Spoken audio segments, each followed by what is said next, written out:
آج کا میرا عنوان ہے اکثریت اور اقلیت۔ کسی مسلک یا فرقے کے لوگوں کی تعداد زیادہ ہو تو کیا وہ ان کے حق پر ہونے کی دلیل بن جاتا ہے؟ کوئی گناہ کا کام چھوڑنے کا کہتے ہیں تو وہ کہتا ہے کہ یہ تو اکثر لوگ کرتے ہیں، میں کوئی اکیلا تو نہیں۔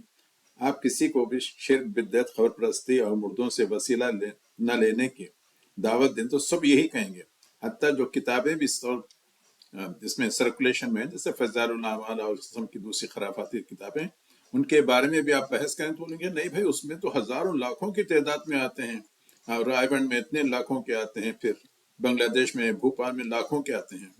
یعنی تعداد زیادہ ہونے سے کوئی آپ کی یعنی یہ سند نہیں ہو جاتی، دلیل نہیں بن جاتی کہ یہ لوگ حق پر ہیں، چونکہ تمام انبیاء کے ماننے والوں کی تعداد بہت ہی اقلیت میں تھی۔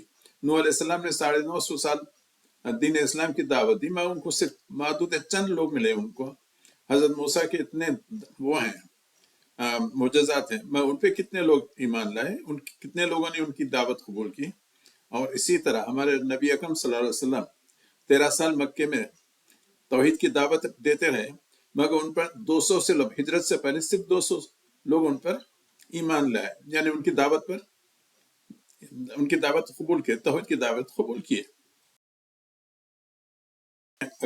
اکثر کا لفظ تلاش کریں، سرچ کریں تو دیکھیں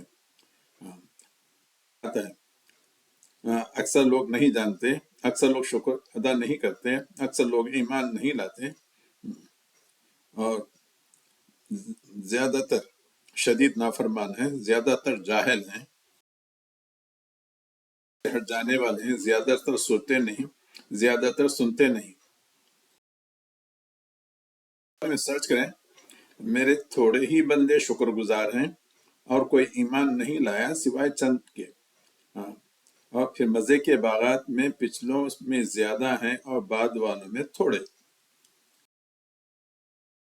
کا ترجمہ اور تفسیر پڑھیں، سیرت النبی پڑھیں، اور حدیث کی کتابوں کا مطالعہ کریں، تو آپ کو سمجھ میں آ جائے گا کہ آپ اکثریت میں ہیں یا اقلیت میں ہیں۔ جب آپ قرآن پاک کا ترجمہ، تفسیر اور پڑھیں گے تو آپ بھی، اللہ تعالیٰ سے امید ہے کہ آپ بھی اقلیت میں شامل ہو جائیں گے انشاءاللہ۔